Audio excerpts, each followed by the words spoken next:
Call the meeting to order. All rise for the Pledge of Allegiance. I pledge allegiance to the flag of the United States of America and to the republic for which it stands, one nation, under God, indivisible, with liberty and justice for all.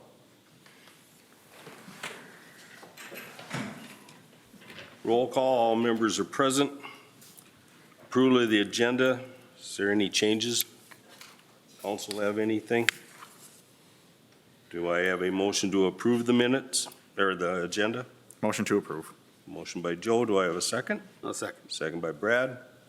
Call the question. All those in favor signify by saying aye. Aye. Opposed?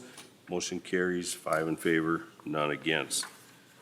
Approval of the minutes of the July 1, 2026 regular meeting. I'll receive them in your packet. Is there any corrections or questions? I just have the one in beginning in the call to order.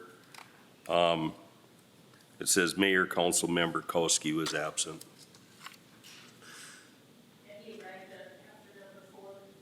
I know, But I'm not the mayor. but he's not the mayor council.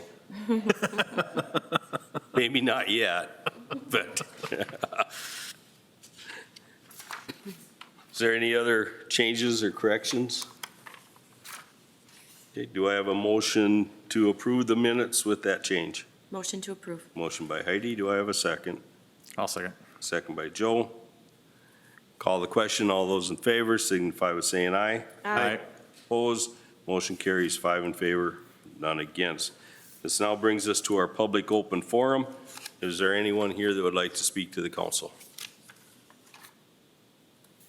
Is there anyone here that would like to speak to the council? Call a third time. Is there anyone here that would like to speak to the council? Seeing no one, our public open forum is now closed. We have no public hearings. We'll move on to reports and presentations. 6A, Police Department Monthly Report. Joe? Good evening, Mayor, Council. If you look at the June 2026 activity report, total of 998, kind of right on average, kind of what we expect for June, July, and August, around that 1,000 mark. Only ones that kind of stick out to me a little bit, 18 juvenile problems, but that's also, again, kind of to be expected. We're just dealing with a little bit more of the juvenile stuff at night. Actually, it's been more during the day as of recent, just minor stuff. They're just kids being kids, but some people are a little more picky than others. When you look at the thefts, looking back, we had a rash of thefts in June, but they're weird. They're online. So like we're having people come in that are basically getting scammed, theft by swindle, be it marketplace or online purchasing. Some of them up for amounts up to $58,000. We were able to reverse some of those. And then we had some calls come into our office where another online where someone set up a fake business, car dealership in town, and people from around the country, Kentucky, Louisiana, and I think one in Kansas, where they all sent over $55,000 a piece to this company on Lincoln Street. So really not much we could do because the website said it was off of Lincoln Street in Sauk Center. It looked legit, but the money they transferred went to, I think, out to California. So we assisted with some agencies with kind of helping as much as we could with that, but we just saw a big uptick in online theft stuff. If people get to us early enough, the nice thing is a lot of times we're able to get some or all their money back. Other times, if it's too far back, well, it just gets tough for us. So we are seeing a lot of that. We're trying to do some education as far as beware what you're doing online, because it's tough for us to, when we get it a week later, it's tough for us to start digging back. We have some tools to do it, but it's tricky. It's just a tricky thing for us and for anybody. The traffic and Friday and Sunday traffic has still been interesting in town, especially that July 5th we just had, that Sunday. That got pretty wild. I've been coming in and helping on Sundays just during those peak hours to try to help with that and slow people down. coming up here, you know, we have the St. Louis Days, so you'll see us out doing a bunch of extra work for that. We got a bunch of guys coming in to help with that. Last night I met with the fair board and just talked to them about the upcoming fair expectations and things that we can help each other out as far as that goes too. But overall, the summer's been going pretty good. As far as park issues, we haven't had any serious vandalism yet in the park, which is always a bonus. We're doing a good job keeping track of that night. There's been a couple small things, but nothing significant. So we're pretty good June to start the summer off. Any questions or concerns on? Questions, comments? Okay, thank you. Public Works report.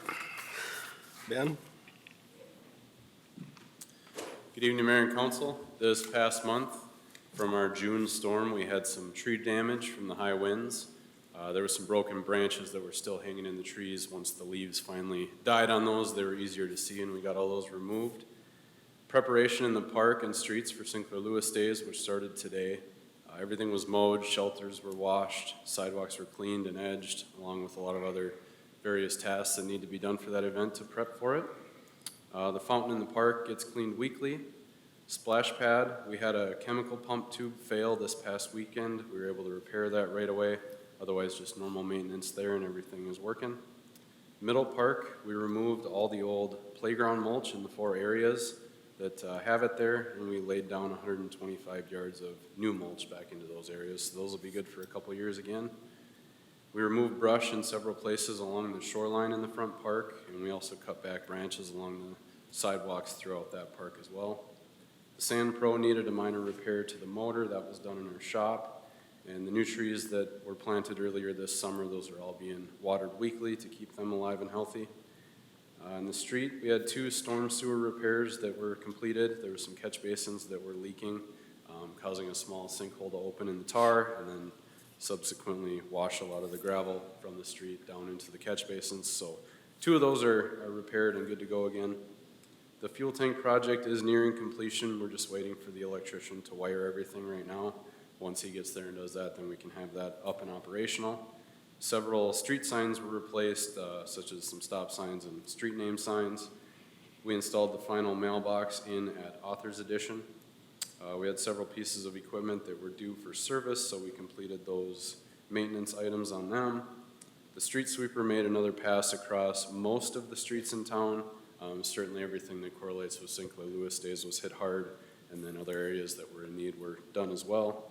The senior center, our guys painted the faded blue steel on the exterior of the building. It is now black, and I think it looks a lot more respectable. I think it turned out good, and the parking lot project up there is still looking like early August to get started. Out at the airport, there is a car show and like a plane ride thing going on this weekend on Sunday, so we've just been working on getting the grounds ready for that. We got to move barricades and tables and garbages out there for them to help with that event. So just a lot of different little things happening across town for us lately. Any questions I can answer? Questions, concerns? I know the senior center looks really nice painted that. Yeah, it turned out good. It really makes it stand out and looks good. Yeah, So it's good to get that. good cleaned up. job on that. So, okay, thank Okay, you. Thanks. Planning Commission report. Sarah? Good evening. In your packet, you have a copy of the Planning Commission agenda. We did have 3 public hearings, which are action items a little later on your agenda. And you have a copy of the building permits for April, May, and June. So April of 2026, we issued 26 permits for a total construction value of $1.03 million. A year ago, we issued 19 permits for $1.09 million. During the month of May, 25 permits were issued, and the valuation was $380,000. And a year ago, in May, it was $830,000. And then in the month of June, we issued 35 permits at $1.24 million in construction value. And a year ago in June, it was 11 permits for only $908,000. You have a copy of each month of the building permits. And if you have any questions for me? No, I guess not. Thank you. Airport Board. Vicki?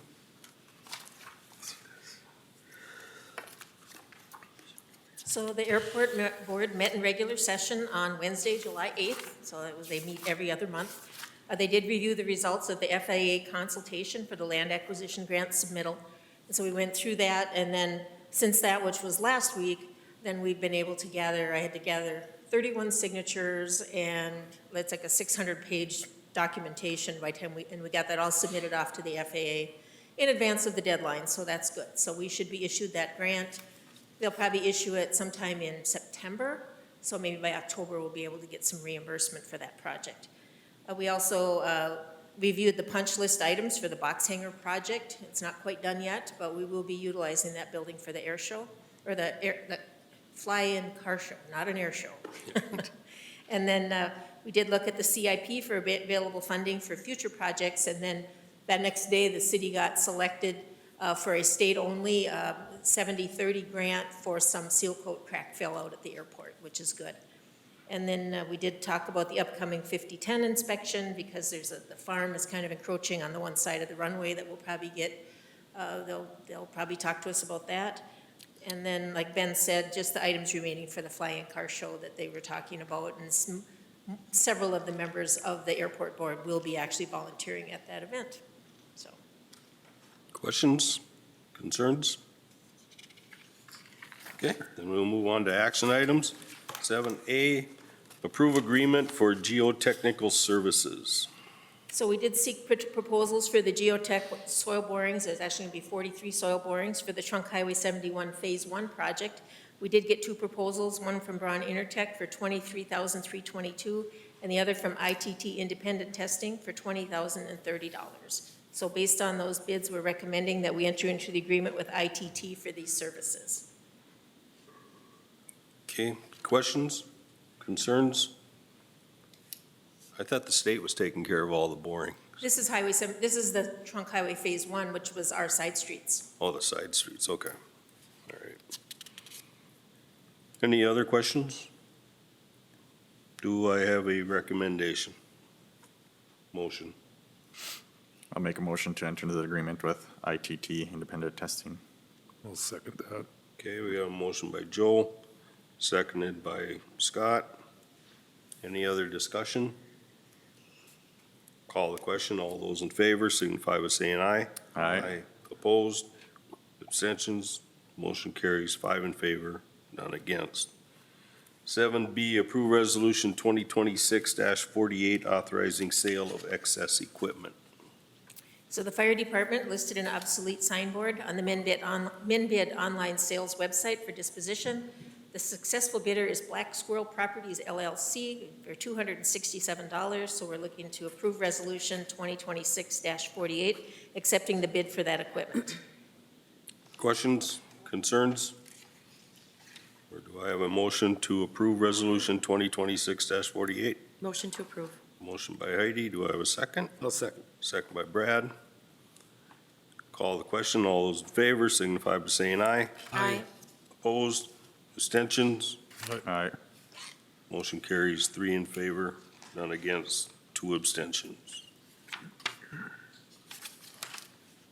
7C, approve resolution 2026-49 authorizing variance for Kowski. So the Planning Commission, acting as the Board of Adjustment, conducted a public hearing on July 8th to consider the request of Austin Elkowski for a variance from the setback requirement from an alley to allow the construction of addition to an attached garage at 10-foot setback. The property is located at 506 Lakeshore Drive.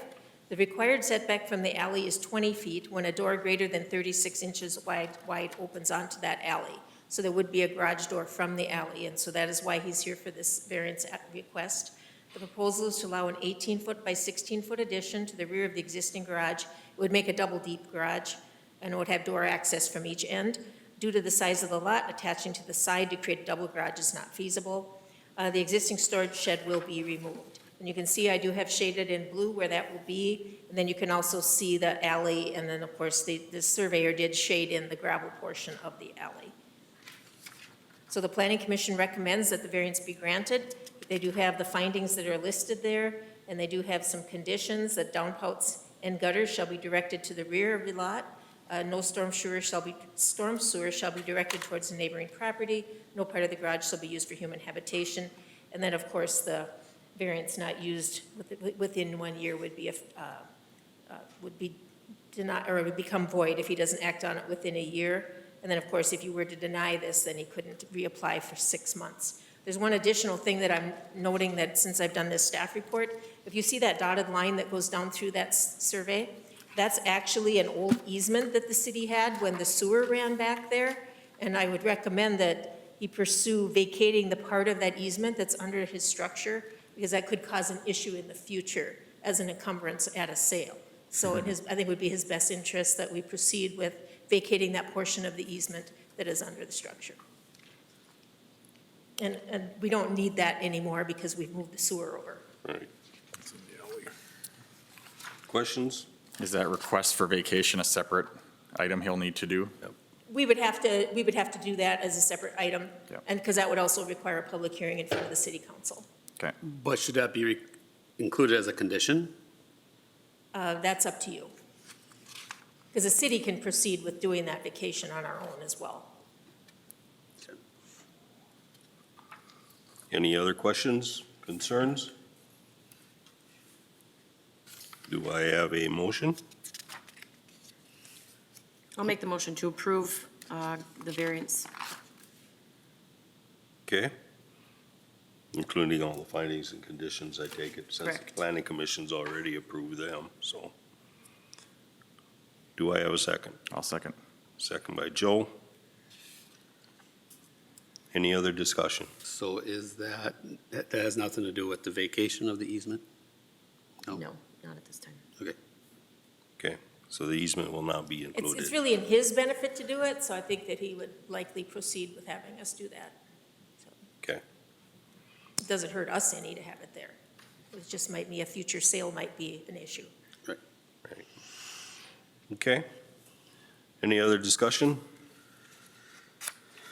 I have a motion and a second. I'll call the question. All those in favor signify by saying aye. Aye. Opposed? Abstentions? All right. Motion carries 4 in favor, none against, 1 abstention. 7D, approve resolution 2026-50, authorizing variance, Eisenbart.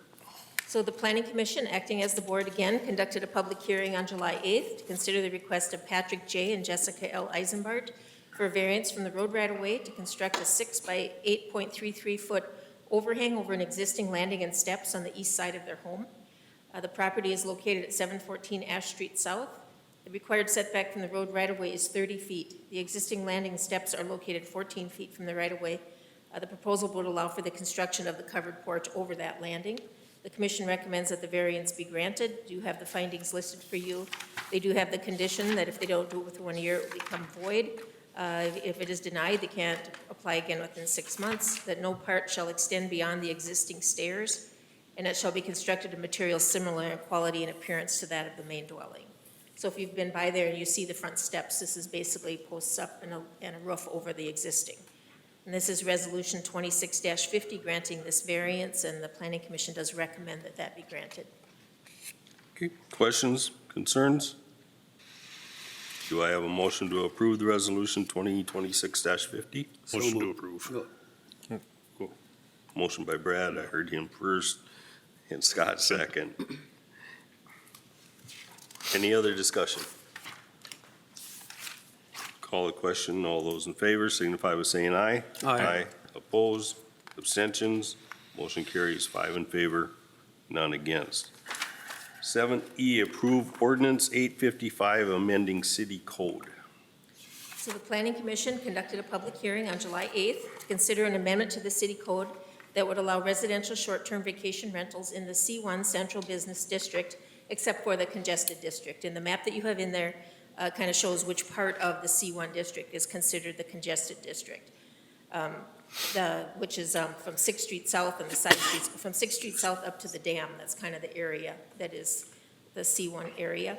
After deliberation, the commission voted to recommend the amendment, which would allow rentals by conditional use permit. So the backstory of this a little bit is that we did have an owner in that C1 district that has an apartment on the back of their business, and they wanted to rent it out as short-term rental, but she can't even apply for that conditional use permit or interim use permit because it's not an allowed use in that zoning district. So then staff brought that forward to the planning commission to see if they would consider making that amendment to the city code, and they recommended that amendment be made. And so that is ordinance 855, amending the city code to allow short-term rentals in the C1 business district, except for the congested portion. Okay. Questions, discussion? I've So- got one. Oh, go ahead, Joe. I was just gonna ask, so this will follow all the other same short-term rental orders as far as like how many are in that area and all those things too? Right? Yes, Still and subject to that it would short-term? require an interim use permit by us, and then also a lodging permit from the county. Okay. Okay. Any other questions? I've got one. Would we be changing this if we didn't have somebody come walking in, asking to do it? Probably not, because it probably wouldn't come on our radar. Well, the main thing, I'm thinking, I understand that they did the remodel and all this stuff, but usually there has to be a petition brought forward to change city code. And rather than staff just bringing it to us so that person has to doesn't have to pay the $150 for the permit fee, or because I don't think it's right. So there's three different ways that things can come before you for an amendment to the city code. Someone can file a formal petition. The city council can recognize something they want changed, or another board, commission, or staff can see something in the code that they think likely should be amended. For example, Chief Jensen had mentioned maybe we need to do some updates to our bicycle ordinance due to e-bikes. You know, we're not having a petition from anybody. That's something that's starting on staff level. This is similar to that. What happened when we first did this ordinance, which is a pretty new ordinance, we just said residential districts, you can do it. We thought we'll just keep it out of the commercial area. And then as time went on and we saw, you know, this wasn't so many people taking advantage as we thought it was, so we thought it was okay maybe to open up more areas to it. So, If I can, from the planning and zoning, we did have quite a bit of conversation. We also looked at what other communities around were doing, and it is being done by other areas as well. And I think currently we have 2 licensed, 3 now. we actually have 3. 3 licensed short-term rentals, and just making more options for, it's not just one applicant, but we just felt it was a positive thing for the community as a planning and zoning commission as a whole. Okay. The other thing is we're Sauk Center. And I've had numerous people even on this council say, just because somebody else does it doesn't make it right for us to do it. So it's like, here we are, making it a positive thing for how many people? 1? Well, everybody in the Well, pink there's zone. yeah. Well, I know, but I mean, There's it's, others. it wouldn't have never got changed if we wouldn't have had staff, in my opinion, do a favor. I don't, You know, yes, I don't know. I it's- guess I don't that's, know if I would see it that way, but that's your decision, so Well, it's your I know. call. I've talked to the other planning commission members, and they thought the same thing. But they said it was pretty much looked like it was cut and dried, and you were on that side and it was happening, so that's what I was told. That's So interesting, because it was a full support of the It- planning commission that That's voted. because so they it's- said, what good does it do to vote against it, because they would have been only 1 or 2 people. The majority was still on your side, so. It's interesting. Fine. I just think we didn't follow the protocol. It wouldn't have happened if we wouldn't have had one person come in and ask about it. So we can move on. It's, you know, is there any other comments or anything on it? Do I have a motion? I'll make a motion to approve ordinance 855, amending city code as recommended by the planning and zoning commission. Okay, I'll second. second by Joe. Other discussion? Call the question. All those in favor signify by saying aye. Aye. Opposed? Aye. Abstentions? Motion carries 4 in favor, 1 against.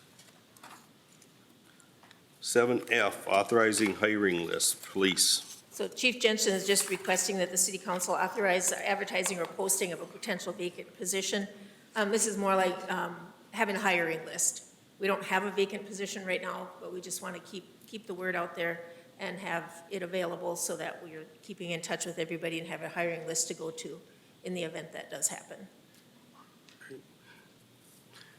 And we've done this before, Yes, yeah. it's kind of like the fire department does hiring lists all the time as well. Right. Do I have questions, concerns? Do I have a motion to authorize the advertisement of slash posting of position? So move. Motion by Brad, I'll second. second by Heidi. Last minute discussion. Call the question. All those in favor signify by saying aye. Aye. Opposed? Motion carries 5 in favor, none against. 7G, approved bylaw amendment, Sauk Center fire relief. The Sauk Center Fire Relief Center requested the city to increase the annual pension benefit to $4,200 per year of service based upon the funding ratio and financial projections. I do have a copy of the request that talks about the value of their pension fund. And this would, even with that increase, even if the pension didn't increase this next year, it would still be enough to fund the increase in the pension. And I'm sure you've had the time to actually look at the detail request. And so what the request of the council is just to ratify this bylaw amendment as presented. Questions, concerns? Just a couple questions.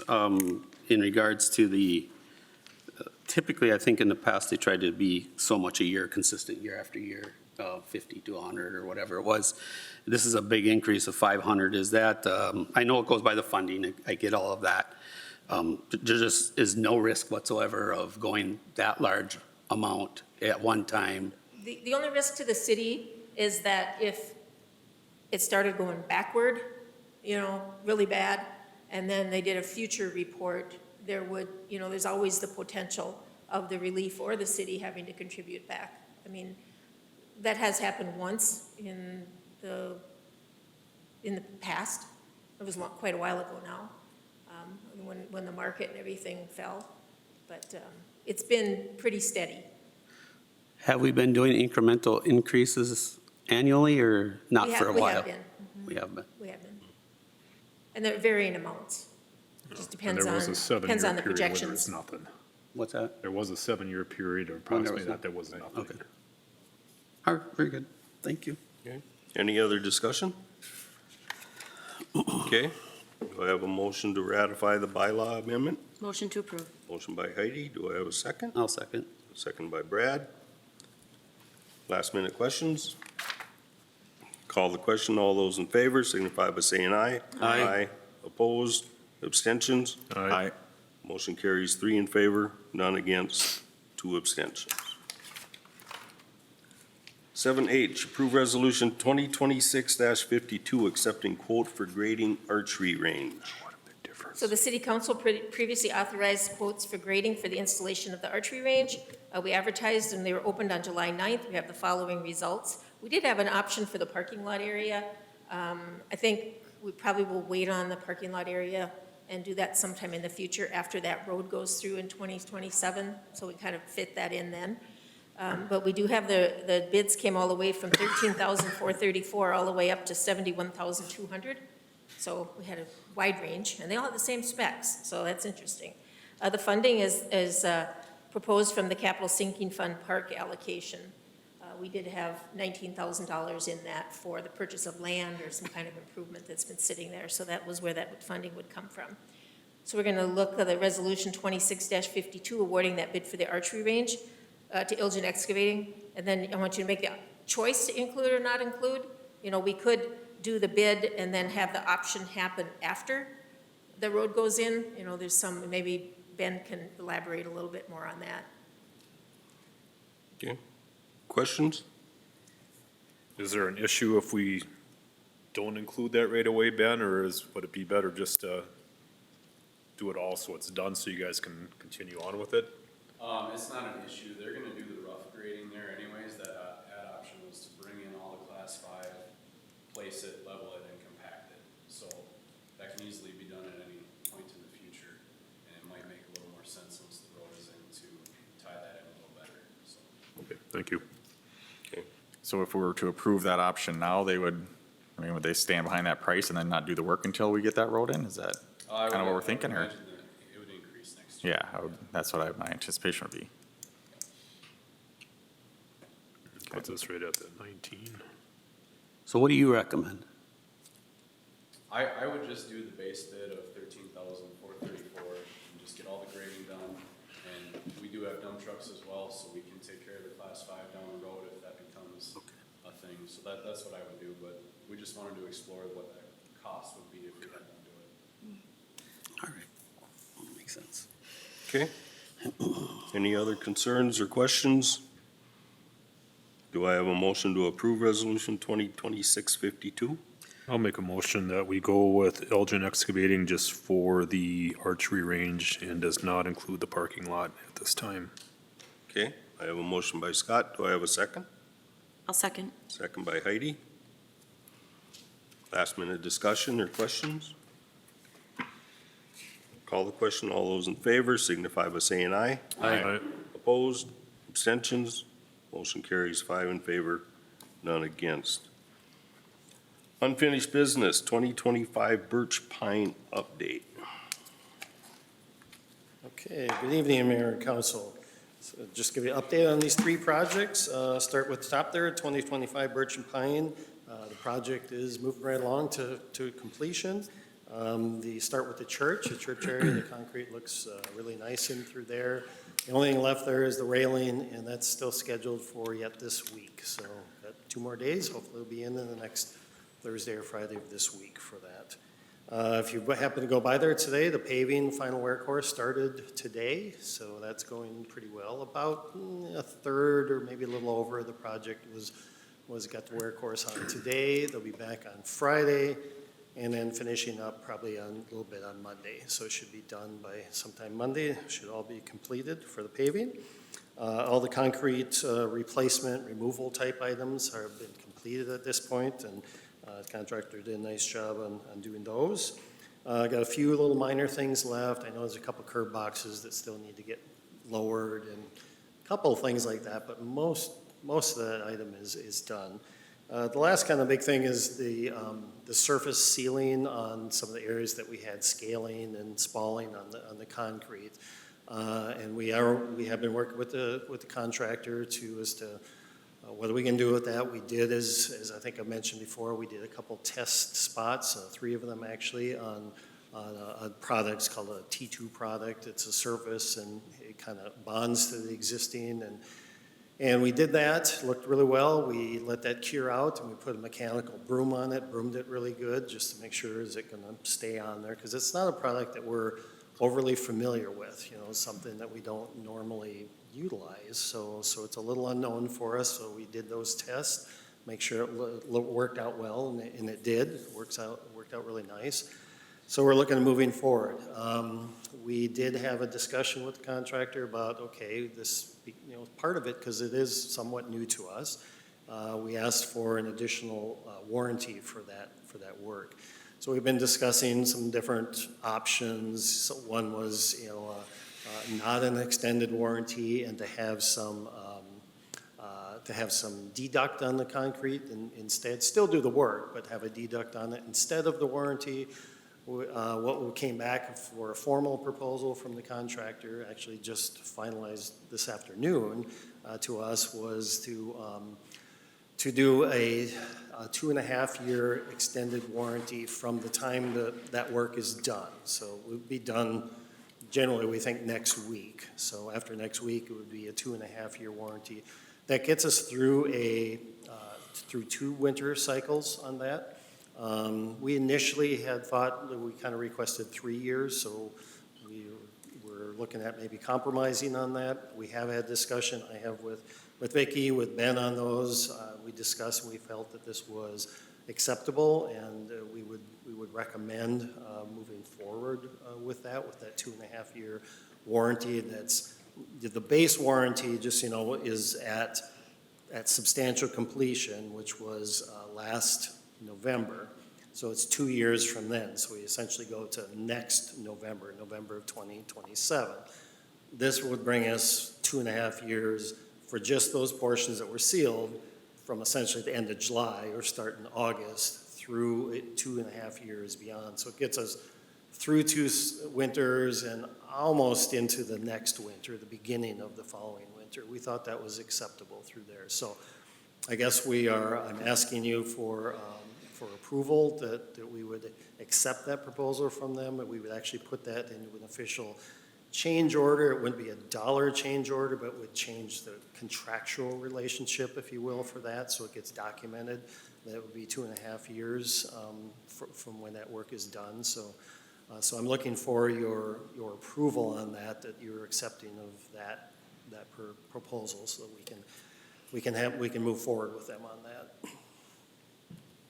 I'll gladly entertain any questions you might have. And Ben might, if you have any for him, he might have something to say as well. The contractor actually is in the audience if there's any questions that he might be able to answer, but subcontractor, I should say. Any questions so far? The extension is from end of the work, but does that also cover work that is existing that was not touched in this project? The stuff that's not worked would still fall under that original, so it doesn't change the original base warranty period. So that still is that 2-year warranty period. So everything else falls under that. That doesn't change. It's only the areas that are sealed with this surface sealer that goes 2.5 years from the time that work is done. So if that work, as an example, if that area, say we had some sort of a large crack that occurred, and say it was after the initial 2-year, that would fall into it because it's beyond that initial 2-year. That's not related to the surface, so it's only things related to the surface treatment, meaning say if it's falling off, it's scaling off, those kinds of things. So just to be real clear on how that could work, certainly hopefully that wouldn't happen, but just in case, that would be an example where it would fall under the original bid and original warranty, and if it by chance was just outside of that, that would then be up to us to have to make any repairs as needed. So this is just for the surface, the scaling things. That's what this 2.5 years is. So basically, we're looking at a 4-year warranty. Not over the whole thing, no. It's the 2.5 years for that portion which has the surface treatment put on it. The other still falls under the original 2-year warranty period. Okay, I just don't want to be doubling up. We can say we get in a warranty, but if you put it on top, it's not the same time frame. It's like buying a car, it's 10-year warranty, and then you get an extended, but it's during the same time. Yeah. You're wasting your money. Well, we have to write it up so that the contract, it's very clear of what this 2.5 year, when it starts and what it's for. And it would then be in our documentation that the contractor signs, so it becomes part of the contract, so that they have to honor that warranty for that work for that time period, that 2.5 year time period. Okay. If that makes sense, hopefully it does. So based on the test areas that you've done and the performance, how that's upheld, your recommendation from Ben and staff is that this 2.5 year warranty is acceptable? We believe it's acceptable, yes. Okay. Any other comments, concerns? This would come back to you as an official change order, so I'm just looking for, if you could do it by general consensus that you're accepting of moving that forward. We'll prepare that change order, and you'll ultimately sign that, Then at the next meeting, we'll get an actual change order and something to look at, to vote on. Yeah, well, that's why I'm asking for it, because they're gonna do the work. So they're looking for are we moving forward with the proposal that's put before us? So assuming you say consensus you're going to, then the change order would be, essentially, it would be a formality, if you will, to approve that. So we would write that up. It would be the understanding that that would be approved and we would be moving forward with the contractor along those lines. Does that make sense? Okay. What's the council's wishes? I guess I'd support the staff's, opinions based on what they've seen from the test project and follow their recommendation is my thoughts. Okay. I guess it's worth a try. It's kind of thrown at us at the last minute without much information. That part I don't like, but yeah, general consensus then? Okay. All right, thank you. Moving on to Author's Phase 2 project. The grading is going quite well out there. They're moving right along. Things will be probably wrapped up by maybe the middle of next week for the grading portion thereof, so it's looking really good. The house pads, initially we had a few that didn't pass the compaction test. They reworked and redid them, and they're all passing at this point. And most of them are actually done at this point, so they're getting pretty close. They're kind of digging the pond area right now, getting some of that dirt and moving that around, but it's getting pretty close. Looks pretty good. Looks like a street out there now.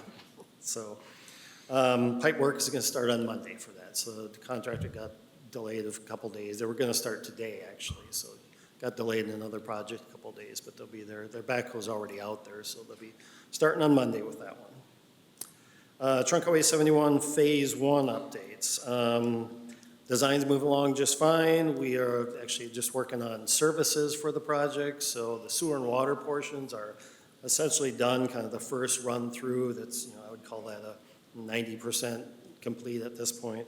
Services are being designed and worked on. Storm sewer is also at that 90%. It's all completed for that as well. So that's moving along. We're starting to work on intersection designs because we have to make sure that we're matching in with what Phase 2 will be. We had a discussion with MnDOT just yesterday, and it was agreed that they're going to do basically everything that's in the graphic on the wall there, so they're coming back into some of our side streets a ways that varies from place to place, but anywhere from 15 feet to 40 feet thereabouts beyond the Trunk Highway 71 right away into our right of ways. So we agreed upon that they are going to take care of all that in Phase 2. So we're going to go up to it, and so there's going to be and chunks at the end of the streets that will be just patched in until the next year comes around and they start working on the Phase 2 portion thereof. Now that makes, as we're doing it, to make sure that the grades for this, the water and the curb grades going around, sometimes they come into our streets, sometimes they come from our streets out, but that's what we're working on now to make them all fit, so it's going to work between Phase 1 and Phase 2. This splitting of them does cause a little more consternation of making sure everything's going to fit between Phase 1 and Phase 2. But so that's kind of where we're at with that. We just continue that coordination with MnDOT. Everything seems to be going well so far. Their storm sewer portions that they're working on are getting closer. We haven't gotten anything from them yet, but they promised that we'll see something soon, particularly on the north side where we have a big trunk that will go down 2nd Street North, and they promised me that'll be soonish. So, I've got ours pretty well done, but, we really don't have much to change. I mean, they got to make it work because there isn't any grade to deal with. So it's pretty flat through there. So, but they're working on that. I showed everything that we were doing to them yesterday and got comments. So we're working pretty well together as a team. So that's where that one's at. So any questions? Questions? Is there a possibility of cost savings based on those conversations? I would say probably not. One thing I did find some cost savings on our 2nd Street South. I was able to reduce some of the storm sewer sizes through there, so that'll be a little bit of cost savings I was able to find in the design through there. Actually, having the two phases and them going back and everything, you know, we end up having to put down a little bit more of patching and temporary curb that ends up getting tore out again. Now, unfortunately, that becomes our cost to do that. So I would have rather have done it the other way around. I tried to just look at, okay, how about if we go so far, building portions of that stuff that you see on there that's coming in. But they weren't comfortable with that, wanted to do it a different direction, so that's kind of where we're at. So it's not financially ideal. It's not huge in the scope of things, but you know, it all adds up, little here, little there, but we will have to do, I think what we can do is try to do things as cheaply as possible, such as like temporary curbs, because it's only going to be a year. Maybe we'll just do a bituminous, like the patching back in, just do a bituminous curb, not do a concrete curb. You know, just things that are simple, that will last for the time period they need to last, and then, you know, to try to save as much money as we can. So, you know, if the council's fine with that kind of approach, that's the way I would propose we'd move forward with those temporary connections. Okay. Questions? Comments? Okay. Thank you. Thank you. New business, 2027 budget schedule. I just have the schedule for budget planning that I had proposed, but since I put this out there, now I realize that I'm not here on the 26th of August. Not either. And neither I'm is not either. Jacqueline. So I don't know, if you don't want the two of us at the meeting, then maybe we have to pick a different date. Yeah, and of course, the last date, the council meeting we have that we can adopt the budget is the 16th of September. I think that's September 16th. So that adoption of the preliminary levy that's 9/2 can be 9/16, so we can work backward from there to pick a date anywhere, you know, if that last week of August, all the way up through when we need to adopt. You know, in the past, we've sometimes picked that middle second meeting. It doesn't have to be a Wednesday, though. It can be any day. Right. So if you want to look at your calendars and see if there's a day in there that we can pick, and then we'll just adjust from that when the other meetings occur. The department heads were given their year-to-date numbers and their budget worksheets already, so they have those. And then once I get those back, then I'll be calling the Operations Committee and Finance Committee and to kind of review their parts of it. So we'll still move forward with that. It's just that what day will the council have the workshop is what we need to know.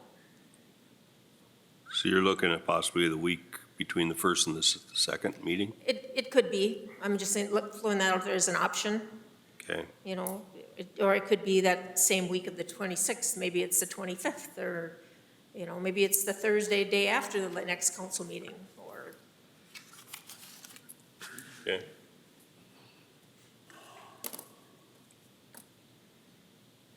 I know the week between the two council meetings is Labor Day weekend, so that'd be a crunch time for staff to be putting numbers together. If we did it that Tuesday or Wednesday, I would say probably a Thursday, the 10th would probably be working the best, but The numbers would be prepared before that.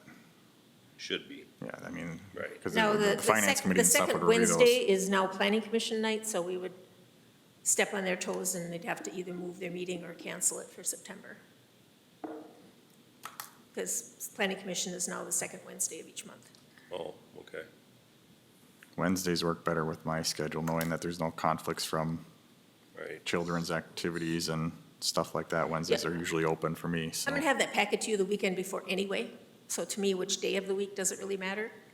Yeah, Wednesdays work the best for me too, but, so if we did it on that 9th, the planning commission could move if they have anything. Planning Commission is at 4:30? We could do it after. 5:30? We don't know whether or not the planning commission's got anything. You know, you only had one meeting now in the last 3 months, so. But it is a scheduled day, so Right.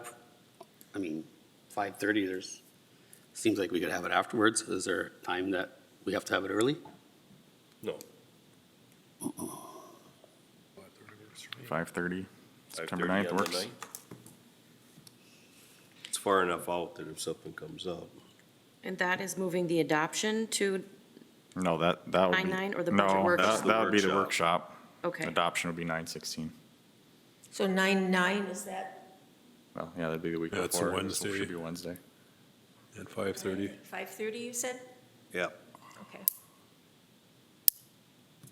So that eliminates the 8/26 and 9/2 from this current schedule.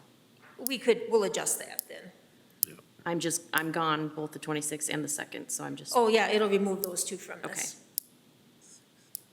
So the 9th and 16th. So it'll be 9/9 and 9/16.